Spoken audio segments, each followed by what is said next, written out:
I still remember the first time I stood in front of SCP-124. The massive clockwork contraption loomed over me, its intricate gears and pulleys whispering secrets I knew I was unprepared to uncover.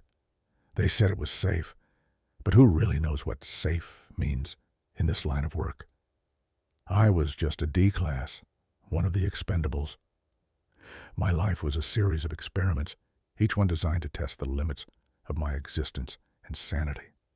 Today, I was tasked with something simple, or so they claimed.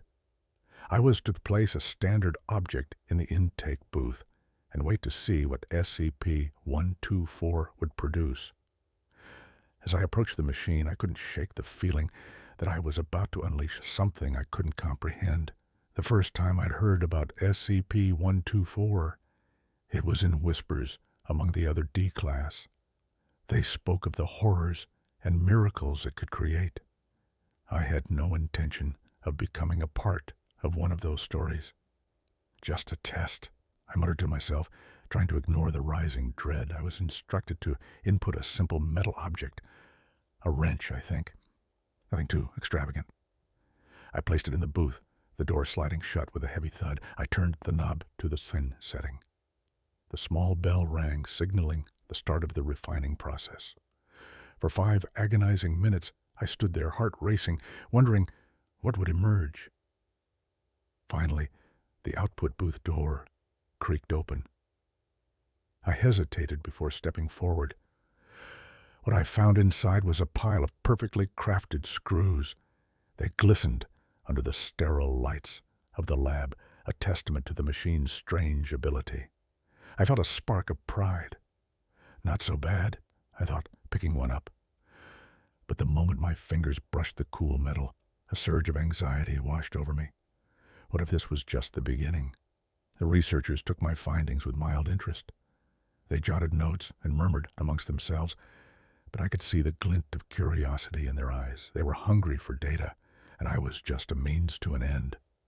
Then came my second test. This time they wanted something different. A standard Colt Python revolver. I swallowed hard. I had seen what happened when things went wrong. The records were filled with horror stories, but I had no choice. I was a D-class. I placed the revolver in the booth with a trembling hand, turning the knob too very fine. The bell chimed again, and I stepped back, heart pounding in my chest. After what felt like an eternity, the output booth opened. I dared to look inside, but what I saw made my stomach drop. Data expunged. The researchers rushed back, their faces pale, eyes wide in disbelief. The air was thick with tension. I had no idea what had just happened, but I could sense the fear in the room. They were whispering, calling for lockdown procedures. I knew something had gone terribly wrong. I felt a surge of panic. They looked at me like I was the problem. I was just the test subject. But now I could feel the weight of their judgment. I stumbled back, heart racing, the room closing in around me. I couldn't help but think of the other tests, the other subjects who had come before me. They had all been just like me, expendable. And now, as alarms blared and the researchers scrambled, I realized that SCP-124 wasn't just a machine. It was a terrifying unknown, a gateway to things beyond comprehension. I wanted to scream, to run, but I was trapped in this nightmare. I was just a D-class. But now, I was a part of the story. A story that was still being written, one horrifying line at a time. What would come next? Would I be another entry in the records? Just another lost soul in the depths of SCP-124? Only time would tell, and I wasn't sure I wanted to find out.